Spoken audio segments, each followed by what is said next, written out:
দেবব্রত মণ্ডল। প্রথমে বিশেষ বিশেষ খবর। লোকসভায় আজ ওয়াকফ সংক্রান্ত দুটি বিল পেশ করে সংখ্যালঘু বিষয়ক মন্ত্রী কিরেন রিজিজু বলেন, মুসলিমদের ধর্মাচরণের সঙ্গে নয়, বিলটি ওয়াকফ বোর্ডের সম্পত্তির সঙ্গে সম্পর্কযুক্ত। অপরদিকে বিরোধীরা এই বিলকে অসাংবিধানিক আখ্যা দিয়েছে।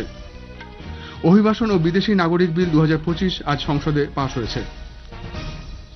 প্রধানমন্ত্রী নরেন্দ্র মোদী আসন্ন বিমস্টেক শীর্ষ সম্মেলনে যোগ দিতে আগামীকাল থাইল্যান্ড যাচ্ছেন। ভারত 2024-25 অর্থবছরে 1681টি লোকোমোটিভ তৈরি করে এক অনন্য নজির তৈরি করেছে। মার্কিন রাষ্ট্রপতি ডোনাল্ড ট্রাম্প আজ রাতে মার্কিন পণ্যের ওপর শুল্ক আরোপকারী সকল দেশের ওপর শুল্ক হার ঘোষণা করতে চলেছেন। বেঙ্গালুরুতে আইপিএল ক্রিকেটে গুজরাট টাইটান্স রয়্যাল চ্যালেঞ্জার্স বেঙ্গালুরুর বিরুদ্ধে টসে জিতে ফিল্ডিং করছে। আসছি বিস্তারিত খবরে। লোকসভায় আজ ওয়াকফ সংক্রান্ত দুটি বিল পেশ করা হয়েছে। সংখ্যালঘু বিষয়ক মন্ত্রী কিরেন রিজিজু ওয়াকফ সংশোধনী বিল 2025 এবং মুসলমান ওয়াকফ রদ 2024 এই দুটি বিল আলোচনা ও অনুমোদনের জন্য পেশ করেন। 1995 সালের ওয়াকফ আইন সংশোধন এবং 1923 সালের মুসলমান ওয়াকফ আইন রদের উদ্দেশ্যে এই দুটি বিল আনা হয়েছে। বিলটি পেশ করে মন্ত্রী কিরেন রিজিজু বলেন, মুসলিমদের ধর্মাচরণের সঙ্গে নয়, বিলটি ওয়াকফ বোর্ডের সম্পত্তির সঙ্গে সম্পর্কযুক্ত। সরকার চায় ওয়াকফ বোর্ড আরও অন্তর্ভুক্তিমূলক ও ধর্ম নিরপেক্ষ হয়ে উঠুক। মসজিদের ব্যবস্থাপনা নিয়ন্ত্রণের জন্য এই বিল আনা হয়নি বলেও মন্তব্য করেন তিনি। শ্রী রিজিজু বলেন, কারো সম্পত্তি বাজেয়াপ্ত করার উদ্দেশ্য এই বিলের নেই। এই বিল অনুযায়ী ওয়াকফ বোর্ডে বিভিন্ন মুসলিম সম্প্রদায়, মহিলা, অমুসলিম এবং অন্যান্য প্রতিনিধিরাও থাকবেন। বিরোধীরা বিল নিয়ে মানুষকে বিভ্রান্ত করছেন বলে অভিযোগ করেন তিনি। দেশে কোনো ভূ সম্পত্তিকে ওয়াকফ সম্পত্তি হিসেবে ঘোষণা করার জন্য আইনের অপব্যবহার করা হয়েছে বলেও শ্রী রিজিজুর অভিমত। गवर्नमेंट किसी भी धार्मिक व्यवस्था को, किसी भी रिलीजियस इंस्टीट्यूशन कोई धार्मिक काम में हस्तक्षेप करने नहीं जा रहा है। ना ही वक्फ बोर्ड किसी धार्मिक स्थल की व्यवस्था में कोई भी तरीके से हाथ डालने का प्रावधान है, बिल्कुल नहीं है।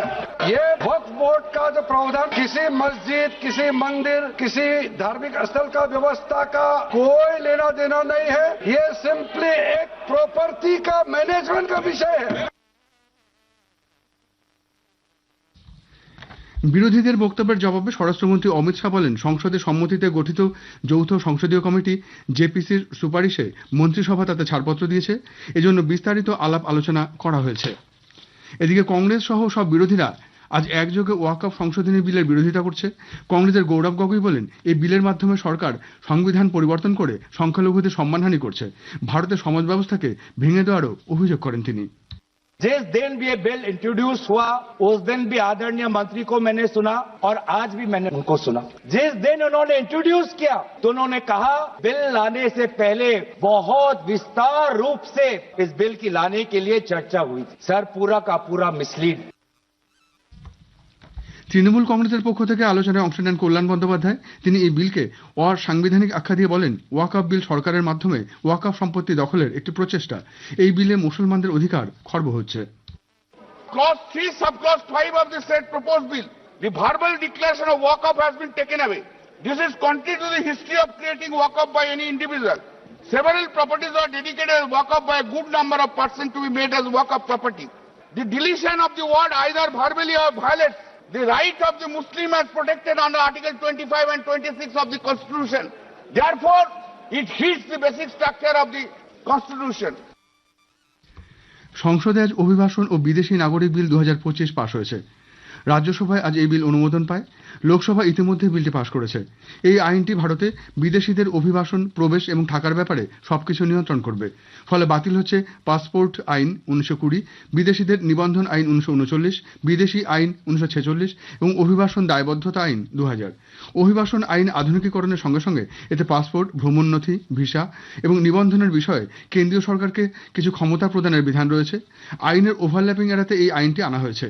সংসদে বিলটির ওপর বিতর্কের জবাবে স্বরাষ্ট্র প্রতিমন্ত্রী নিত্যানন্দ রায় বলেন যে এই আইনটি ভারতে ভ্রমণকারী বিদেশিদের সমস্ত আপডেটেড রেকর্ড সংরক্ষণ এবং পরিচালনা করতে সহায়তা করবে। এই আইনটি আইনের ওভারল্যাপিং হ্রাস, সংশ্লিষ্ট সংস্থাগুলির মধ্যে সমন্বয় বৃদ্ধি এবং তথ্য ব্যবস্থাপনা ও যাচের জটিলতা দূর করার লক্ষ্যেও কাজ করবে। आज हमारे देश में लगभग 1,72,00,000 एनआरआई है। इतना बड़ा डायस्पोरा और किसी देश का नहीं। उन सबके सुचारू रूप से आने जाने मैं तो विदेशियों की बात क्या, अपने डायस्पोरा के आने जाने की बात कर रहा हूं। उनके चारों रूप से आने जाने और उनकी सारी चिंताओं के निराकरण के लिए यह बिल मोदी सरकार लेकर आई है। এর আগে আলোচনা শুরু করে অভিষেক মনু সিংভি অভিবাসন ও বিদেশি বিল 2025-এর বিরোধিতা করেন এবং বিলটিতে কিছু গুরুত্বপূর্ণ পরিবর্তন আনার দাবি জানান। তিনি অভিযোগ করেন যে বিলটি বিদেশিদের মৌলিক অধিকার লঙ্ঘন করবে। বিজেপি রেখা শর্মা কংগ্রেসকে তাদের শাসনকালে অবৈধ অভিবাসনের প্রতি অন্ধ থাকার অভিযোগ করেন। ভারতের সর্বদা করুণার দেশ এবং এটি পাকিস্তান, আফগানিস্তান এবং প্রতিবেশী দেশগুলির হিন্দুদের আশ্রয় দিয়েছে। বিভিন্ন রাজনৈতিক দলের সদস্যরাও আলোচনায় অংশ নেন। কার্যবিবরণী শেষ করার পর আগামীকাল সকাল 11টায় আবার বৈঠকের জন্য সংসদ মুলতবি করে দেওয়া হয়। ভারত 2024-25 অর্থ বছরে 1681টি লোকোমোটিভ তৈরি করে এক অনন্য নজির স্থাপন করেছে। এই সংখ্যা মার্কিন যুক্তরাষ্ট্র এবং ইউরোপে যত লোকোমোটিভ তৈরি করে তার চেয়ে বেশি।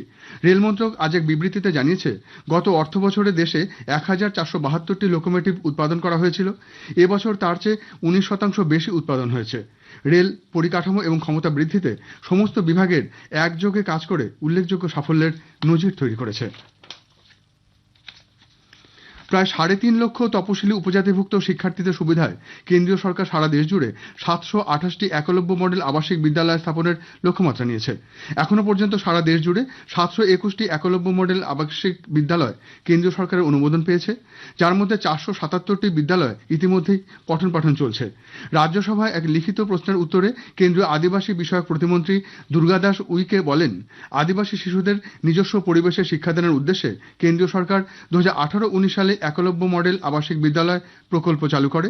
এই প্রকল্পের অধীনে 50% তপশিলি উপজাতিভুক্ত শিক্ষার্থী সহ দেশের প্রতিটি ব্লকে একটি করে একলব্য বিদ্যালয় স্থাপনের লক্ষ্যমাত্রা নেওয়া হয়েছে। ষষ্ঠ বিমস্টেক শীর্ষ সম্মেলনে যোগ দিতে প্রধানমন্ত্রী নরেন্দ্র মোদী আগামীকাল ব্যাংকক যাচ্ছেন। প্রধানমন্ত্রীর ব্যাংকক সফর নিয়ে বিমস্টেক ও ভারত শীর্ষক বিশেষ আলোচনায় বিদেশ মন্ত্রকের প্রাক্তন সচিব পিনাক রঞ্জন চক্রবর্তীর সঙ্গে কথা বলেছেন কল্যাণ লাহা। আকাশবাণী কলকাতা সংবাদ বিভাগ প্রযোজিত অনুষ্ঠানটি শোনা যাবে আজ রাত 9:30টায় গীতাঞ্জলি, 107 প্রচার তরঙ্গ ও ডিটিএইচ বাংলা এবং আকাশবাণী সংবাদ সোশ্যাল মিডিয়া প্ল্যাটফর্মে। খবর শুনছেন আকাশবাণী থেকে। বিমস্টেক শিখর সম্মেলনে যোগ দিতে প্রধানমন্ত্রী নরেন্দ্র মোদী আগামীকাল থাইল্যান্ড যাচ্ছেন। বিমস্টেকের সভাপতি আয়োজক দেশ থাইল্যান্ডের প্রধানমন্ত্রী এইচ.ই. পাইতংতার্নের আমন্ত্রণে শ্রী মোদীর এবারের দুদিনের সেদেশ সফর। এবারের বিমস্টেক শিখর সম্মেলনের মূল ভাবনা সমৃদ্ধ, স্থিতিস্থাপক এবং উন্মুক্ত। সদস্য 7টি দেশ এবারের গুরুত্বপূর্ণ সম্মেলনে সহযোগিতার ক্ষেত্র আরও প্রসারিত করার পন্থা পদ্ধতি নিয়ে আলোচনা করবেন। উল্লেখ্য, প্রধানমন্ত্রী নরেন্দ্র মোদী আগামীকাল সম্মেলনের ফাঁকে থাইল্যান্ডের প্রধানমন্ত্রীর সঙ্গে দ্বিপাক্ষিক বিভিন্ন বিষয় নিয়ে মত বিনিময় করবেন। আগামী 4 এপ্রিল প্রধানমন্ত্রী যাবেন শ্রীলঙ্কায়। কেন্দ্রীয় যুব কল্যাণ ও ক্রীড়া মন্ত্রী ডক্টর মনসুখ মান্ডভিয়া যুব সমাজকে দেশের স্বার্থ রক্ষায় কাজ করার আহ্বান জানিয়েছেন। নতুন দিল্লিতে আজ বিকশিত ভারত যুব সংসদে বক্তব্য রাখতে গিয়ে তিনি বলেন, উন্নত ভারত গড়ে তুলতে যুব সমাজ গুরুত্বপূর্ণ ভূমিকা নেবে। আবহাওয়া দপ্তর জানিয়েছে, আগামী 7 দিন সৌরাষ্ট্র ও কচ্ছের বিভিন্ন অঞ্চলে এবং 5 থেকে 8 এপ্রিল পশ্চিম রাজস্থানে তাপপ্রবাহ চলার সম্ভাবনা রয়েছে। 6 থেকে 8 এপ্রিল গুজরাট অঞ্চলে এবং 7 ও 8 এপ্রিল পূর্ব রাজস্থানে তাপপ্রবাহের সম্ভাবনা রয়েছে। আবহাওয়া দপ্তর জানিয়েছে যে আগামী 7 দিন উত্তর পশ্চিম ভারতের সর্বোচ্চ তাপমাত্রা 3 থেকে 5 ডিগ্রি সেলসিয়াস বৃদ্ধি পেতে পারে। আজ থেকে 6 এপ্রিল দক্ষিণ ভারতের অনেক জায়গায় ঝোড়ো হাওয়া, বজ্রপাত এবং শিলাবৃষ্টির পাশাপাশি ভারী বৃষ্টিপাতের পূর্বাভাস রয়েছে। মার্কিন রাষ্ট্রপতি ডোনাল্ড ট্রাম্প আজ রাতে মার্কিন পণ্যের ওপর শুল্ক আরোপকারী সকল দেশের ওপর শুল্ক হার ঘোষণা করতে চলেছেন।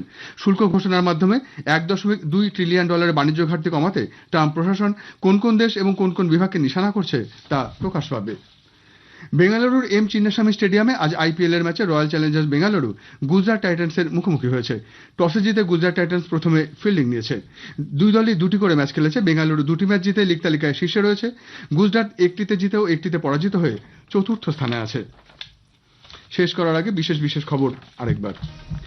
লোকসভায় আজ ওয়াকফ সংক্রান্ত 2টি বিল পেশ করে সংখ্যালঘু বিষয়ক মন্ত্রী কিরেন রিজিজু বলেন, মুসলিমদের ধর্মাচরণের সঙ্গে নয়, বিলটি ওয়াকফ বোর্ডের সম্পত্তির সঙ্গে সম্পর্কযুক্ত। অপরদিকে বিরোধীরা এই বিলকে অসাংবিধানিক আখ্যা দিয়েছে। ভারত 2024-25 অর্থ বছরে 1681টি লোকোমোটিভ তৈরি করে এক অনন্য নজির তৈরি করেছে। খবর এখনকার মতো এই পর্যন্ত। এর পরে শুনুন স্থানীয় সংবাদ 7টা বেজে 50 মিনিট।